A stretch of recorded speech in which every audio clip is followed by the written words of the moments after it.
I thought I had finally escaped the shadows of my family's favoritism when I packed up my life and vanished across the country without a word.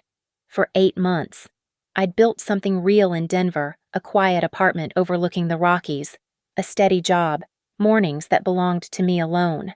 No more being the forgotten daughter, the backup plan, the one who didn't matter. But then my phone buzzed at 7:30 on a Tuesday morning, my mother's name flashing like a warning I should have heeded. Her voice cut through my carefully constructed piece with news of my sister's wedding, and suddenly the past I'd buried wasn't just knocking, it was demanding to be let back in. My name is Rachel Monroe, and for the first time in 32 years, I wake up every morning knowing that today belongs to me. The alarm on my nightstand chirps at 6:15, just as the Denver sunrise begins to paint the Rocky Mountains in shades of amber and rose. Through the floor-to-ceiling windows of my studio apartment, I can see the peaks stretching endlessly toward the horizon, a view that still takes my breath away.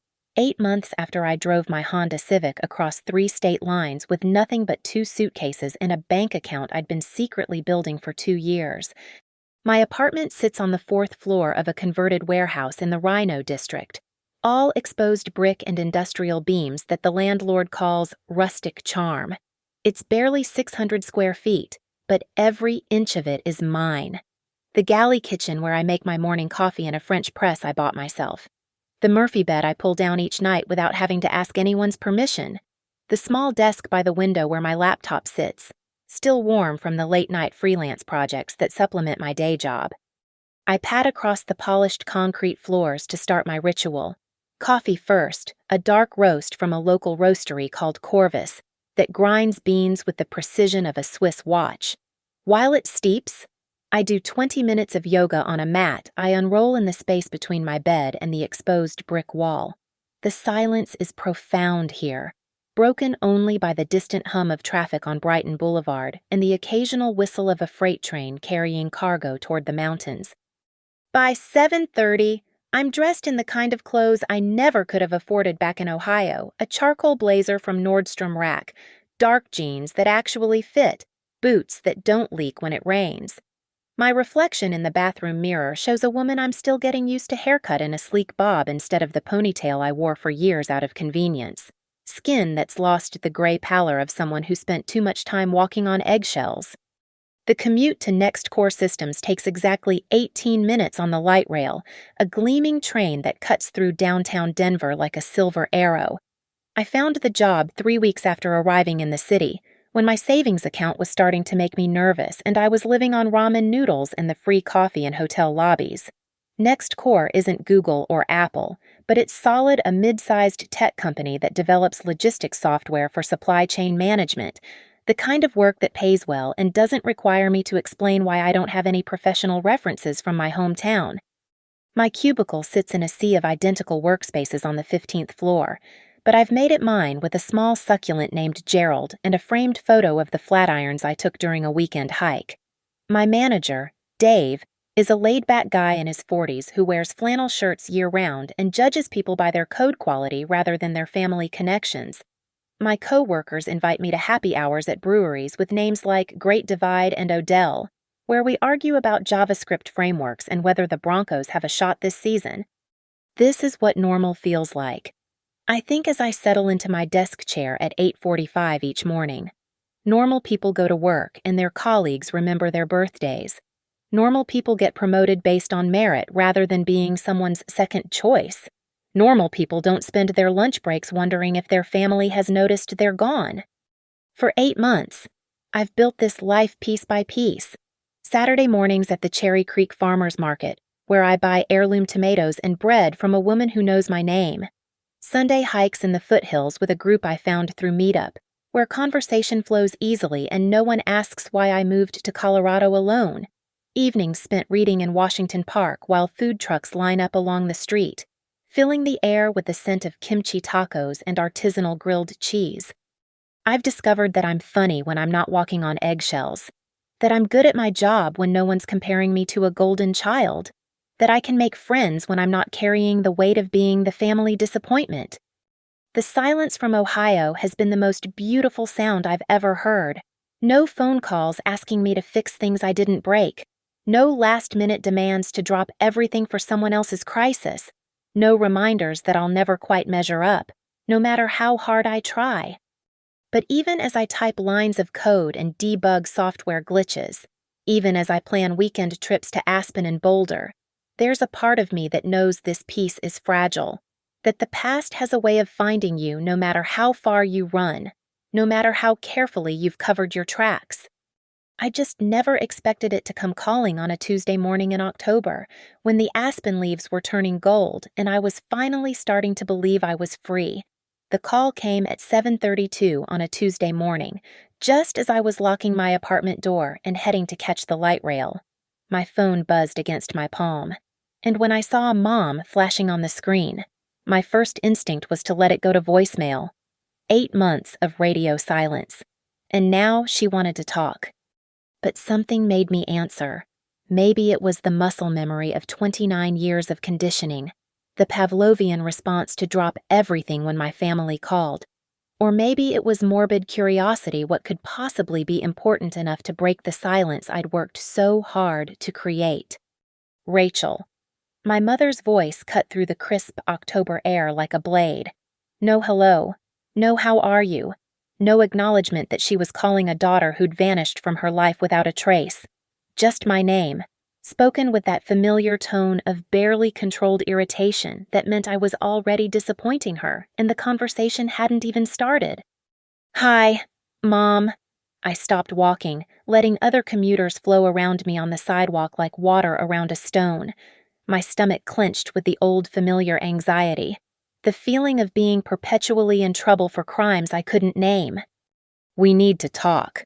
She didn't ask how I was, didn't mention that I'd been gone for 8 months without a word. The absence of any concern in her voice shouldn't have surprised me, but it still felt like a slap. Your sister is getting married. Of course she was. Golden child Natalie, 28 years old and apparently still the center of the universe. I closed my eyes and leaned against a lamppost, watching my breath form small clouds in the morning air. Congratulations to her, I said, keeping my voice carefully neutral. The wedding is in 3 weeks, in Boston. Andrew's family. Mom's voice took on that reverent tone she reserved for discussing people with money. They're very prominent. Old Boston money. You understand? His father owns a chain of luxury hotels. I understood perfectly. This wasn't about Natalie's happiness. It was about my mother's social climbing aspirations finally paying off. The daughter she'd groomed and polished and invested in was marrying up, way up. And suddenly the Monroe family would have connections to old money and respectability.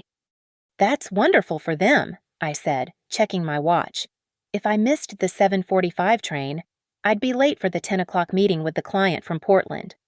You need to come home. The words hit me like a physical blow.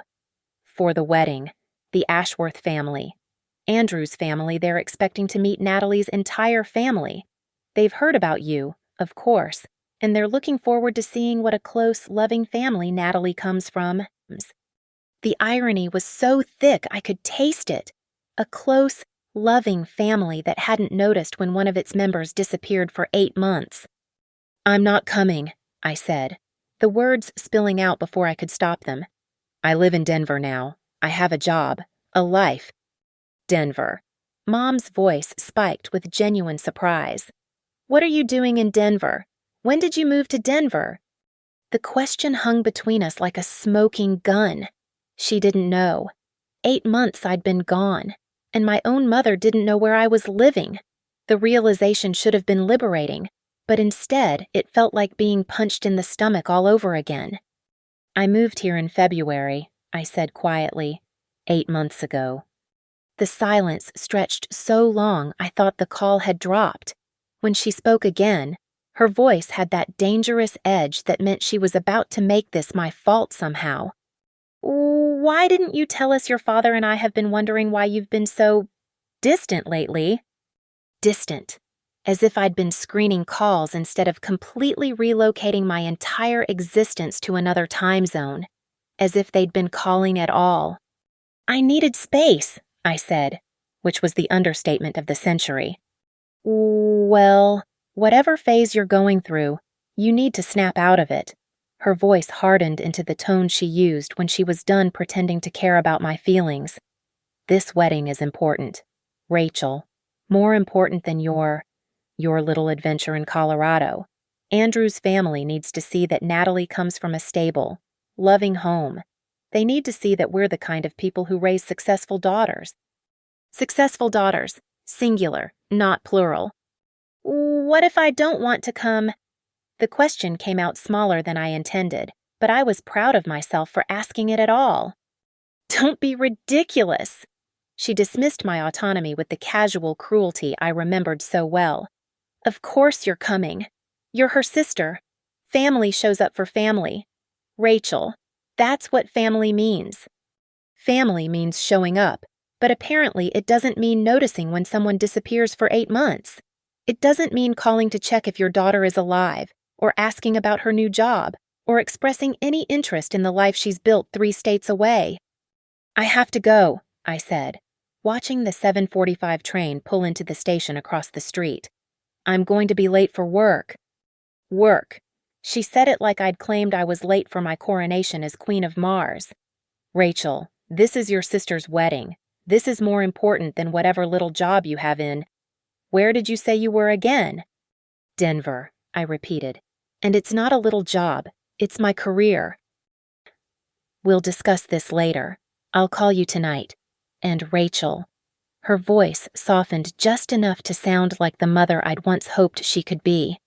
I know you've always been difficult about these things, but this is bigger than your feelings. This is about family. This is about Natalie's future. The line went dead, leaving me standing on a sidewalk in Denver, watching my train disappear into the distance while my carefully constructed new life suddenly felt as fragile as morning frost. I spent the entire train ride to work with my mother's words echoing in my head. But they weren't the only voices I was hearing. The conversation had unlocked a floodgate of memories I'd spent 8 months trying to bury, and suddenly I was 12 years old again, standing in the wings of the middle school auditorium while Natalie took her bow at the piano recital.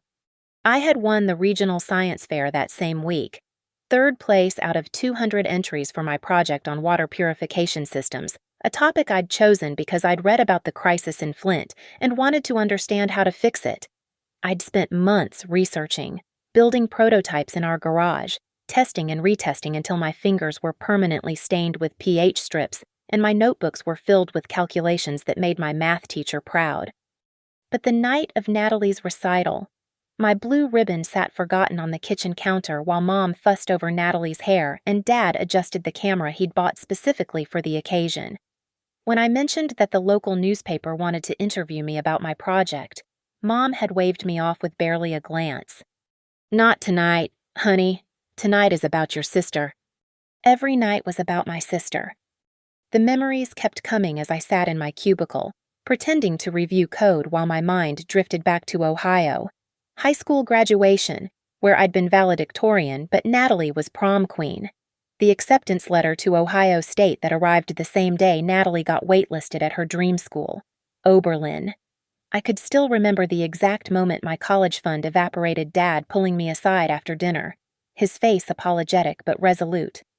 We need to help Natalie with her tuition, he'd said. You're smart, Rachel. You'll figure it out. You always do. I had figured it out. Scholarships, work-study programs, serving tables at a campus diner until 2 a.m. to pay for textbooks and ramen noodles. I'd graduated summa cum laude with a degree in computer science and a job offer from a software company in Columbus. I'd been proud of myself, proud of what I'd accomplished without any help. But at my graduation party, the small, quiet affair Mom had organized because most of the family budget had gone to Natalie's elaborate send-off to New York for her unpaid internship at a gallery, I'd overheard my Aunt Susan talking to my mother in the kitchen. Rachel's done so well for herself, Aunt Susan had said. You must be proud.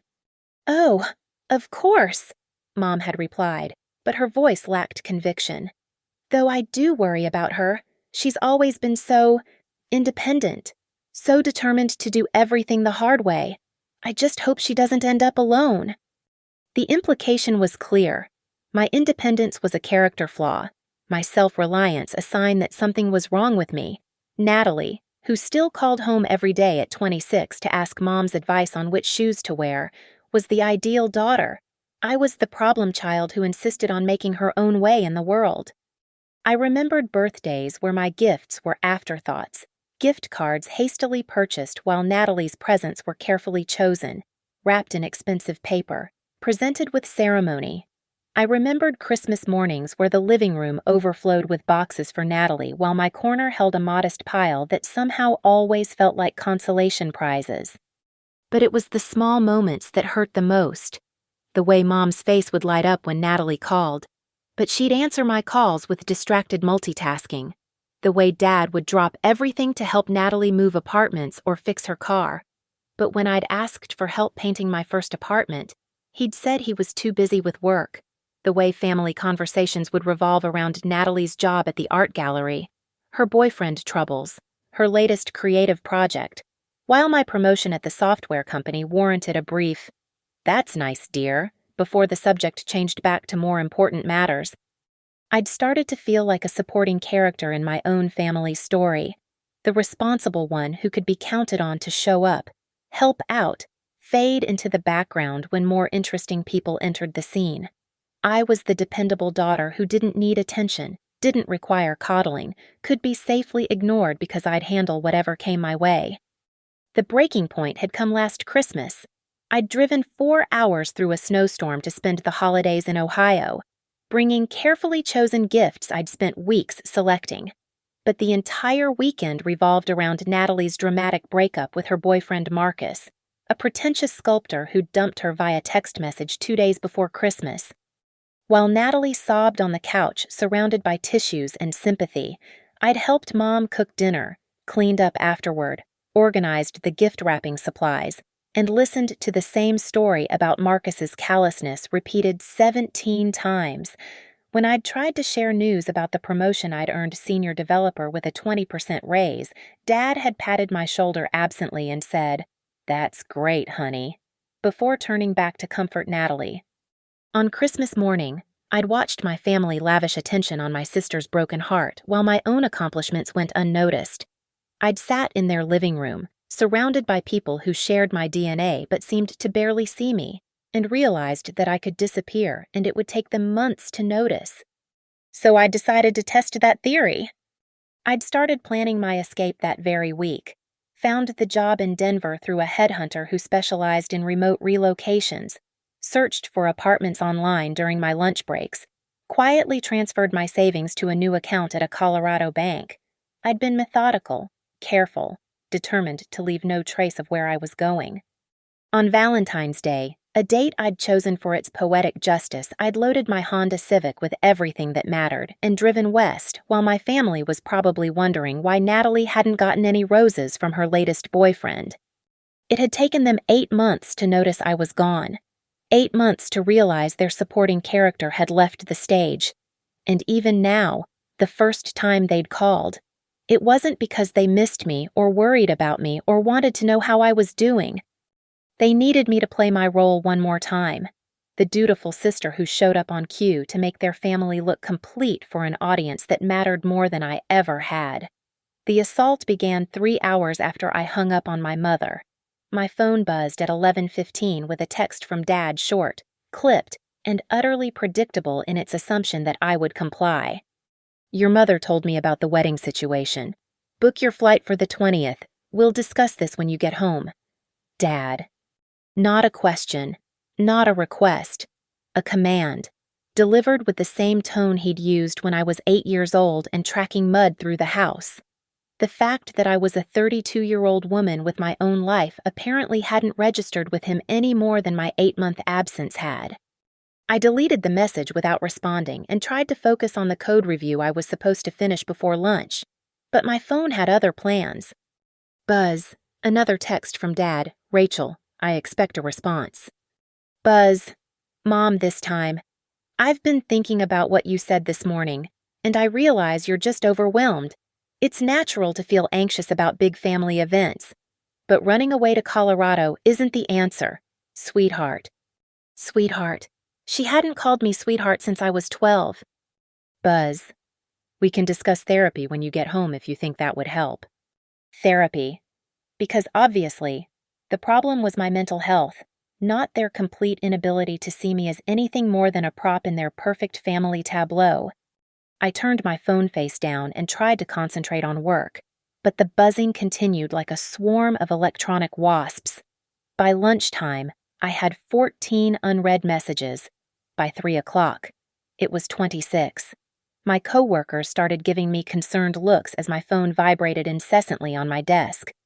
Finally, during my coffee break, I gave in and read them all. Dad's messages were military in their brevity and increasingly commanding in tone. This is not negotiable. Family obligations come first. Stop being selfish and book the flight. Each one felt like a slap, delivered with the casual authority of someone who'd never questioned his right to control my life. But it was Mom's messages that really got under my skin. She'd switched tactics from command to manipulation, deploying every guilt trip in her considerable arsenal. I know you're hurt about something, but your sister needs you right now. This is the biggest day of her life. The Ashworths are flying in from all over the country. What am I supposed to tell them when they ask about you? Natalie is devastated that you won't be there. She's been crying all afternoon. I don't understand what we did wrong. We gave you everything, Rachel. We supported you. We loved you. We were so proud when you got that job in Columbus. How can you throw that all away over some imagined slight? Imagined slight. 29 years of being the afterthought, the backup plan, the daughter who didn't quite measure up, and it was all in my imagination. The final message from Mom arrived at 4:37. Your father and I have discussed this, and we think you're having some kind of breakdown. This isn't like you. Rachel, you've always been the responsible one, the one we could count on. Please don't let whatever's happening in your head ruin your sister's wedding. But it was the message from Natalie that arrived at 5:15 that really made my blood boil. Hey sis, Mom told me you're being weird about the wedding. I know you're probably just nervous about meeting Andrew's family. They can be a little intimidating with all their old money Boston stuff. But you'll be fine. I really, really need you there. You know how important family is to me, and Andrew's parents are super excited to meet my big sister. I've told them so much about you. Please don't make this difficult. I know we haven't talked in a while. Life has been so crazy with wedding planning. But you know I love you. Right. This is my dream wedding. Rach, my fairy tale moment. I need my family there to make it perfect. XOXO. I read it 3 times, each pass making me angrier than the last. The casual dismissal of my feelings as being weird. The complete lack of acknowledgement that she hadn't bothered to call me in 8 months. The assumption that I existed solely to make her wedding perfect. But what really got me was the phrase, I know we haven't talked in a while. A while. 8 months was a while to her. 8 months of radio silence was just a minor gap in communication, easily brushed aside when she needed something from me. I could read between the lines of her message as clearly as if she'd written it in bold type. You're not important to me, but you're important to my image. I need you there not because I miss you or love you, but because I need to present a complete family portrait to my new in-laws.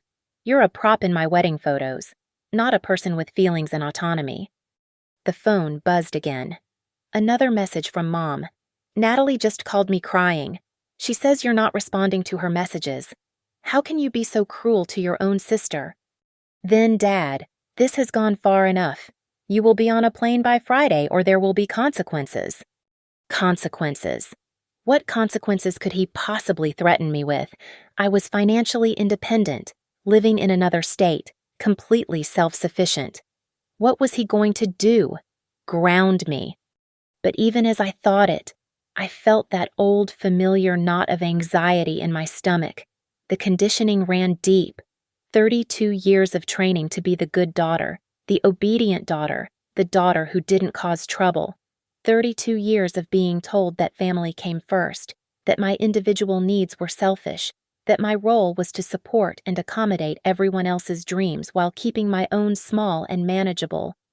I sat in my cubicle, surrounded by the gentle hum of office life, watching my coworkers laugh at someone's joke by the coffee machine, and felt the weight of my family's expectations pressing down on me like a lead blanket. They weren't asking me to come home. They were telling me. They weren't considering my feelings. They were dismissing them. And suddenly, with crystalline clarity, I understood exactly what this was about. It wasn't about love or family or Natalie's happiness. It was about maintaining an illusion. The Monroe family was finally getting their ticket to respectability through Natalie's marriage, and they needed all the pieces in place to make it convincing. I was being summoned to perform the role of loving sister one more time, to smile for the cameras and charm the in-laws and help sell the story of the perfect American family.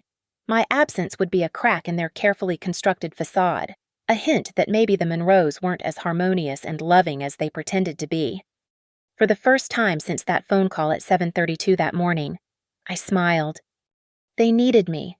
For the first time in my life, my family actually needed me for something that mattered to them. And I was going to say no. The call came at 8:43 that evening, just as I was settling onto my couch with a bowl of Thai takeout and a glass of wine. When I saw Grandma Margaret on my caller ID, my heart did a little flip. Unlike the barrage of messages from my parents and sister, this call felt different. Grandma Margaret had always been different. "Hello, sweetheart." Her voice came through warm and steady, with that slight rasp that came from 78 years of speaking her mind without apology. "I heard there's been some drama about a wedding." I almost laughed. Only Grandma Margaret would cut straight to the heart of it without preamble or pretense. "Hi, Grandma. Let me guess Mom called you." "Your mother called me in quite a state." "Yes. Something about you living in Denver and refusing to come home for Natalie's wedding. She seems to think you've lost your mind." There was a pause, and I could picture her sitting in her favorite chair in the living room of her small house on Maple Street, the one with the faded floral pattern that had been there since I was a child. I told her that from where I'm sitting. "It sounds like you finally found it." The relief that washed over me was so intense I had to set down my wine glass before I dropped it. "You're not calling to convince me to come home." "Lord, no." Her laugh was dry and knowing. "I'm calling to tell you I'm proud of you." For a moment, I couldn't speak. In all the chaos of the last few hours, those were the first words anyone in my family had said that weren't about what they needed from me, what I owed them, or how my choices were affecting everyone else. "Rachel, honey, can I tell you something?" She didn't wait for an answer. "I've been watching this family for 78 years, and I've been watching you for 32 of them. You want to know what I see?" "What do you see, Grandma?" "I see a smart, capable woman who spent most of her life trying to earn love from people who were too wrapped up in their own nonsense to notice they already had something precious." Her voice was gentle but firm. "Your parents. They mean well, sweetheart, but they've got their heads so far up their own expectations they can't see past their noses." I found myself smiling despite the knot in my throat. "Mom thinks I'm having a breakdown." "Your mother thinks anyone who doesn't follow her script is having a breakdown. She's been that way since she was 16. There was rustling on the other end of the line, the sound of pages turning. "I've been going through some old photo albums tonight, thinking about you. Do you remember your 8th grade science project, the one about renewable energy?" I did remember. I'd built a working model of a wind farm using popsicle sticks and tiny motors, complete with a presentation about how wind power could reduce carbon emissions. I'd practiced my speech for weeks, timing it to exactly 5 minutes and 30 seconds. "You won first place at the state level," Grandma continued. "I still have the newspaper clipping. There's a picture of you holding that blue ribbon, grinning from ear to ear. You were so proud, and you should have been. 13 years old and already thinking about how to save the world." "I remember being excited to show Mom and Dad," I said quietly. "And what happened when you got home?" The memory came flooding back with painful clarity. Natalie had gotten the lead in the school play. Mom was on the phone with the drama teacher, talking about costume fittings and rehearsal schedules. "Did anyone ask to see your ribbon?" "No." The word came out smaller than I intended. I put it on the refrigerator myself, but it got covered up by Natalie's rehearsal schedule the next day. "I drove over that night to see it," Grandma said. "Your father didn't even know you'd won anything. When I told him, he said, 'Oh, that's nice, Mom, but you should see Natalie's audition. She was incredible.'" I closed my eyes, remembering how that had felt. The slow deflation of my excitement, the gradual understanding that my achievement didn't matter as much as I'd thought it would. "You know what I told your father that night?" Grandma's voice was sharp now, carrying an edge of old anger. "I told him he was raising one daughter to believe she could do anything and another to believe that nothing she did would ever be enough. Guess which was which?" "Grandma." "I tried to talk to them over the years, about the college fund, about the birthday parties, about the way they'd light up when Natalie walked into a room and barely look up when you did. Your father would get defensive, say they treated you girls the same. Your mother would insist they were just letting you be independent because you were so capable." She said the word capable like it tasted bitter. "But I saw what it was doing to you. The way you started making yourself smaller, quieter, less needy. The way you stopped sharing good news because you knew it would get overshadowed. The way you learned to expect crumbs and be grateful for them." I was crying now, tears dropping onto my takeout container. I thought maybe if I just tried harder, achieved more, proved myself. "Oh, sweetheart, you could have cured cancer and they would have found a way to make it about Natalie's latest art project." Her voice was infinitely sad. "That's not about you. That's about them. Some people can only see one child at a time, and your parents decided long ago which child that would be. So what am I supposed to do? Just accept that they'll never see me?" "You're supposed to do exactly what you've been doing. You're supposed to build a life where you matter, where your achievements count, where people notice when you're not there." Her voice grew stronger. "Moving to Denver without telling them that wasn't running away. Honey, that was the smartest thing you've ever done." "But the wedding." "Well, what about it? You don't owe them a performance." "Rachel, you don't owe them the illusion of a happy family for their new in-laws. You certainly don't owe them the pretense that everything is fine when they've spent 32 years proving that it isn't." I wiped my eyes with the back of my hand. "Mom says family shows up for family." "Oh, family notices when you disappear for 8 months. Grandma shot back. "Family calls to check on you when you get a new job. Family remembers your birthday without being reminded. Family doesn't treat you like a supporting character in someone else's story." There was a long pause. When she spoke again, her voice was softer but no less certain. "You want to know what real family looks like? Real family is me, sitting in my living room at 9 o'clock at night, worried about my granddaughter who had the courage to save herself. Real family is me being proud of you for finally putting yourself first. Real family is me telling you that you don't have to go to that wedding, and you don't have to feel guilty about it." "I love you, Grandma." "I love you too, sweetheart. More than you know." Her voice was warm again, wrapping around me like a hug across the miles. "Now, tell me about Denver. Tell me about this new life you've built. I want to hear everything." The wedding was supposed to start at 4 o'clock on Saturday afternoon at the Fairmont Copley Plaza in Boston's Back Bay. I know this because I looked it up online, not out of regret, but out of morbid curiosity. While Natalie was walking down the aisle in what I'm sure was a dress that cost more than my annual rent, I was hiking the Flatirons Trail outside Boulder, my phone deliberately tucked away in my backpack on airplane mode. I didn't learn about the disaster until Sunday evening, when I finally turned my phone back on and found 47 missed calls and a text thread that read like a real-time documentation of my family's carefully constructed world falling apart. The first crack had appeared during the cocktail hour, according to the frantic messages from my mother. Andrew's grandmother, the formidable Eleanor Ashworth matriarch of old Boston money and keeper of the family's social standing, had approached my parents with the kind of polite inquiry that was really a probe. "I'm so looking forward to meeting your other daughter. she'd said to my mother, her voice carrying the authority of someone who'd been evaluating people's worthiness for 8 decades. Natalie speaks of Rachel so fondly. Where is she? I don't believe we've been introduced. Mom's response, hastily texted to me at 6:27 p.m.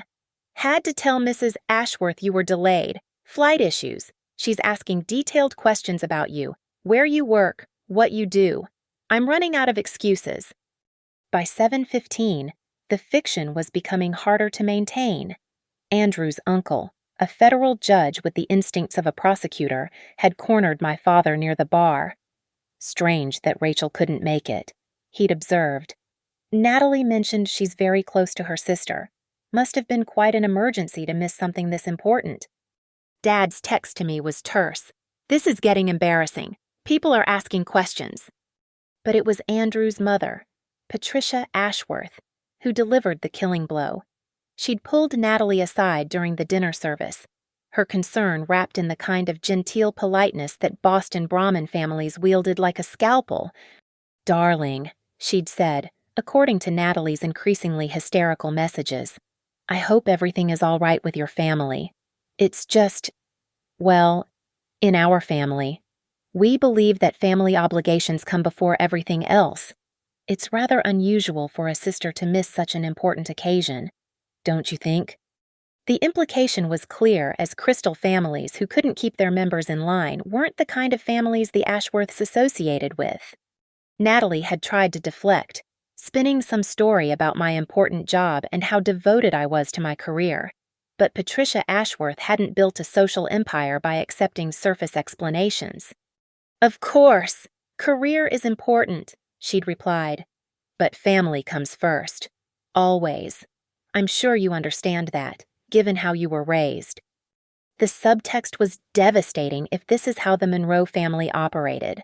What did that say about the values they'd instilled in their daughter? What did it say about the kind of wife Natalie would be? By 9:30, the whispers had started. I could picture it perfectly, the kind of high society speculation that could destroy reputations over canapes and champagne.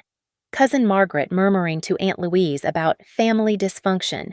Uncle Richard wondering aloud if there were issues the Ashworths should know about. The gradual dawning realization among Boston's elite that perhaps the Monroe family wasn't quite what it appeared to be.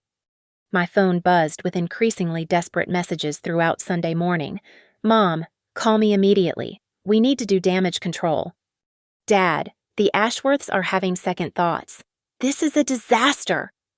But it was Natalie's message, sent at 11:43 a.m., that really captured the magnitude of what my absence had accomplished. Rachel, I don't know what game you think you're playing, but you've ruined everything. Everything. Andrew's parents think our family is dysfunctional. His grandmother keeps asking pointed questions about family loyalty and proper values. They're questioning whether I'm the right fit for their family. Andrew is starting to wonder what other secrets we might be hiding. His father was supposed to bring Dad into a business deal next month, and now he's reconsidering. You've destroyed my marriage before it even started. I hope you're happy. I read her message 3 times, sitting on my couch with a cup of coffee and Sunday morning sunlight streaming through my windows. I should have felt guilty. I should have felt sorry for her, sorry for the chaos my absence had caused. Instead, I felt something I'd never experienced before, the sweet satisfaction of watching the truth surface without me having to say a word. Because here's what had actually happened at that wedding. The Ashworth family had done exactly what wealthy, established families always do. They'd looked beneath the surface. They'd asked the questions that mattered. They'd probed for the reality behind the facade. And when they'd discovered that the Monroe family couldn't even manage to get their own daughter to show up for the most important day in her sister's life, they'd drawn the obvious conclusion something was seriously wrong with this picture. I hadn't said a word against my family.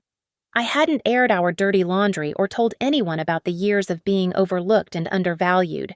I hadn't explained about the college fund that disappeared, or the birthdays that went unnoticed, or the achievements that didn't matter. I had simply not been there. My absence had spoken louder than any accusation I could have made. It had raised questions that my family couldn't answer without revealing the very dysfunction they'd worked so hard to hide.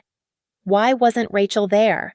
What kind of family relationship allows a daughter to skip her sister's wedding? What does this say about how the Monroes treat their children? The beautiful irony was that in trying to use me as a prop to sell their perfect family image, they'd inadvertently revealed that the image was a lie. The missing piece of their tableau had become the most important piece of all, the one that proved the whole picture was false. Monday morning brought the inevitable phone call from my mother, her voice tight with barely controlled hysteria. "I hope you're satisfied," she said without preamble. "The Ashworths are questioning the engagement. Andrew's father has postponed the business deal with your father indefinitely. Patricia Ashworth made a point of telling me how important family unity is to their family, and how concerning it is when families can't maintain their bonds." She spat the last words like they tasted poison. "All because you couldn't be bothered to show up for one day. One day, Rachel. That's all it would have taken to preserve what we've worked so hard to build." I listened to her rant, feeling oddly calm. When she finally ran out of steam, I asked the question that had been burning in my mind since Saturday. "Mom, in all of this, in all your worry about the Ashworths and their opinion and the business deal and Natalie's marriage, have you once asked yourself why I wasn't there?" The silence stretched so long I thought she'd hung up. "What do you mean?" she finally said. "I mean, have you wondered if maybe there's a reason your daughter didn't want to come home? Have you considered that maybe the problem isn't that I missed the wedding, but that you created a situation where missing it felt like the only option?" Another silence. Then, "I don't know what you're talking about." And that, I realized, was the real tragedy. She genuinely didn't understand. She couldn't see the connection between 32 years of making me feel invisible and my decision to actually become invisible when it mattered most. "I know you don't," I said softly. "That's exactly the problem." The aftermath unfolded like a slow-motion avalanche over the following weeks, each new piece of fallout more satisfying than the last. My phone became a front-row seat to the systematic dismantling of everything my family had tried to build through Natalie's marriage. It started with Andrew himself. On Tuesday morning, 3 days after the wedding, Natalie sent me a message that was equal parts fury and desperation. "Andrew wants to know why you hate our family so much that you'd sabotage my wedding. I told him you don't hate us, but he says normal sisters don't just disappear for 8 months without telling anyone. He's asking questions I don't know how to answer. Rachel, what am I supposed to tell him?" I could picture the conversation perfectly. Andrew, probably over breakfast in their honeymoon suite, trying to understand the family dynamics he'd married into. Natalie, scrambling to explain something she'd never bothered to examine herself. The growing realization that the close-knit family narrative she'd sold him was built on foundations of sand. By Thursday, the business implications were becoming clear. Dad's message was terse and bitter. "Richard Ashworth has postponed our meeting indefinitely. 20 years building this relationship, and you've destroyed it in one weekend. I hope whatever point you were trying to make was worth it." But it was Friday's development that showed me just how deep the damage ran. Natalie called me at 6:47 p.m., her voice raw from crying. "The marriage counselor," she said without preamble, "wants to meet with our whole family." I almost laughed. "Excuse me." "Andrew insisted we see someone. He says he's having doubts about us, about our family dynamics, about whether I can be trusted to be honest about important things." Her voice cracked. "He says if I could keep a secret as big as my sister disappearing for 8 months. What else might I be hiding?" The irony was exquisite. Andrew wasn't wrong. Natalie had been hiding something huge. She'd been hiding the fact that our family was so fundamentally broken that one daughter could vanish for the better part of a year without anyone noticing or caring enough to look for her. "The counselor says family dysfunction often indicates deeper issues with honesty and emotional availability," Natalie continued. "She wants to understand why you left and why no one in the family seemed to know where you were." "And what did you tell her?" I told her you were just being dramatic, that you've always been difficult. The old, dismissive tone crept into her voice, the same one she'd used since we were children. But she says the fact that I can't explain your absence suggests there are unresolved issues I'm not acknowledging. Unresolved issues, that was one way to put it. She says healthy families don't have members who disappear without a trace. Natalie pressed on. She says the fact that Mom and Dad didn't even realize you were gone suggests a level of emotional disconnection that could impact my ability to form secure attachments. I sat in my Denver apartment, watching the sun set behind the mountains, and marveled at how a stranger with a psychology degree had seen in one session what my family had failed to recognize in 32 years. So what do you want from me, Natalie? I want you to come to the session. I want you to explain to her that you were just being selfish, that there's nothing wrong with our family, that you were having some kind of quarter-life crisis or whatever. Her voice grew desperate. I want you to fix this, Rachel. I want you to save my marriage. The request was so audacious, so perfectly in character, that I actually did laugh this time. You want me to lie to a marriage counselor to protect your relationship. I want you to tell the truth that you left because you're unstable, not because there's anything wrong with how we treat each other. And what if that's not the truth? The silence that followed was telling. In all her panic about her marriage, in all her fear about the Ashworth family's disapproval, it had never occurred to Natalie to consider that maybe, just maybe, I had legitimate reasons for leaving. While Natalie spiraled, the ripple effects continued to spread. Mom called on Saturday morning with news that felt like poetry. Patricia Ashworth has been asking around about our family, she said, her voice tight with humiliation. Talking to people at the country club, asking casual questions about us. Apparently, she's concerned about the family values situation. I could only imagine those conversations. Patricia Ashworth, with her old money sensibilities and her belief in family loyalty above all else, trying to understand how the Monroes had raised a daughter who would abandon her sister's wedding. The whispered speculation among Boston's elite about what kind of dysfunction could create such a rift. Susan Miller told me that Patricia asked her directly if she knew anything about problems in our family. Mom continued. Susan didn't know what to say.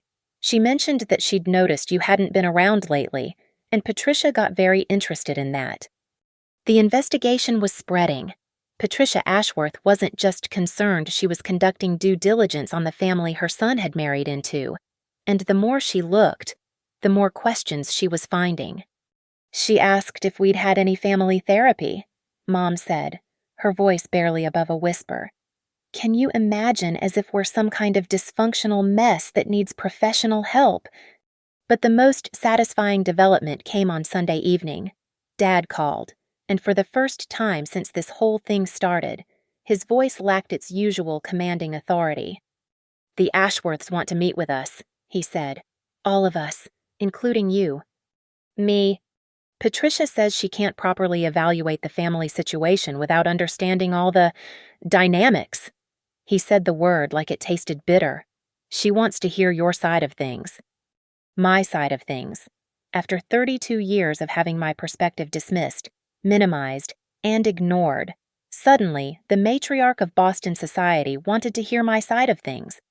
She's concerned about the impact of family dysfunction on Andrew and Natalie's marriage. Dad continued. She says, in her experience, patterns of exclusion and favoritism tend to repeat across generations. I felt a surge of respect for Patricia Ashworth. The woman might be a snob, but she wasn't stupid. She'd identified the exact dynamic that had poisoned my relationship with my family. Richard Ashworth made it clear that their continued support of the marriage, financial and otherwise, depends on their confidence in our family's stability. Dad said, right now, they're not confident. And there it was, the threat that made everything clear. The Ashworths weren't just questioning Natalie's suitability as a wife. They were questioning whether the Monroe family was the kind of family they wanted to be associated with at all. So what happens if I don't come to this meeting? I asked. The pause was long enough to be answer in itself. Rachel, Dad said finally, his voice heavy with defeat. "If you don't come, I think Andrew's family will push for an annulment." An annulment. Natalie's fairy tale wedding would be erased like it never happened. Her Prince Charming would ride off into the sunset with someone whose family could pass the Ashworth family values test. I had achieved something I'd never even dared to imagine. I'd made my absence so conspicuous, so damaging to their carefully constructed image, that suddenly my presence was not just wanted, it was desperately needed. The girl who'd spent her entire life being invisible had become the most important person in the room, even when she wasn't in it. I never went to Boston. I never sat in that meeting room with the Ashworths. Never explained my side of the story. Never provided the missing piece they needed to complete their evaluation of my family's worthiness. Instead, I did something far more powerful. I sent a letter. Not an email, not a text, but an actual handwritten letter on cream-colored stationery I bought specifically for the occasion. I addressed it to Patricia Ashworth directly and mailed it to the family's Beacon Hill address, knowing that every word would be scrutinized like evidence in a court case. "Dear Mrs. Ashworth," I wrote, "I understand you have questions about my absence from my sister's wedding. The answer is simple. I was not invited to participate in my family's life for 8 months before the wedding. So I chose not to participate in it during the wedding either. A family that doesn't notice when someone leaves is not a family that has earned the right to demand their return." I kept it brief, dignified, and devastating. I didn't air every grievance or catalog every slight. I simply stated the truth with the kind of understated elegance that old Boston money would appreciate. My family had failed the most basic test of family bonds, and their wedding had merely exposed what was already broken. I sent copies to my parents and Natalie as well, because I wanted them to know exactly what Patricia Ashworth would be reading. The silence that followed was the sweetest sound I'd ever heard. It lasted exactly 6 days. Then Grandma Margaret called with news that felt like Christmas morning. "The Ashworth family has made their decision," she said, her voice dancing with barely contained glee. "They're requiring a year-long separation and intensive family therapy before they'll consider supporting the marriage." A year-long separation. Natalie's fairy tale had become a cautionary tale about the importance of marrying into families with actual family values. "But that's not the best part," Grandma continued. "Patricia Ashworth apparently told your mother that in 50 years of evaluating potential family connections, she's never encountered a situation where a family could lose track of a child for 8 months. She called it unprecedented dysfunction." I could picture my mother's face when she heard those words. Unprecedented dysfunction. The woman who'd spent her entire adult life climbing social ladders had been told by Boston royalty that her family was uniquely broken. "And your father's business deal? Dead in the water." Richard Ashworth told him that families who can't manage their own relationships probably can't be trusted to manage business relationships either. The revenge was complete, and I'd accomplished it without saying a cruel word, without attacking anyone directly, without even being in the same time zone. I'd simply refused to play my assigned role in their performance, and the absence of that role had revealed the entire production as a sham. 6 months later, I got a text from Natalie. "Andrew and I are in counseling, trying to figure out how to build something real instead of just pretty." It was the first honest thing she'd said to me in years. 3 months after that, Dad sent a brief message. "I've been thinking about what you wrote to Mrs. Ashworth. Maybe we should talk." Mom still hasn't called. I don't expect her to. But Grandma Margaret visits me in Denver every few months now. She loves the mountains, loves my little apartment, loves seeing me in a place where I matter. During her last visit, she sat on my couch with a cup of tea and said something that stayed with me ever since. "You know what you did, don't you?" she asked. "You didn't just save yourself. You forced them to see the truth. Maybe for the first time in their lives. They're having to look at who they really are instead of who they pretend to be." She was right. My absence hadn't just been an escape, it had been a mirror. By removing myself from their carefully orchestrated performance, I'd made it impossible for them to continue the illusion that everything was fine. Now, As I sit in my Denver apartment watching another Rocky Mountain sunset paint the sky in impossible colors, I understand something I never knew before. Sometimes the most powerful thing you can do is simply refuse to participate in your own diminishment. I built a life where I matter, where my achievements are celebrated, where my absence would be noticed immediately, where I'm valued for who I am rather than dismissed for who I'm not.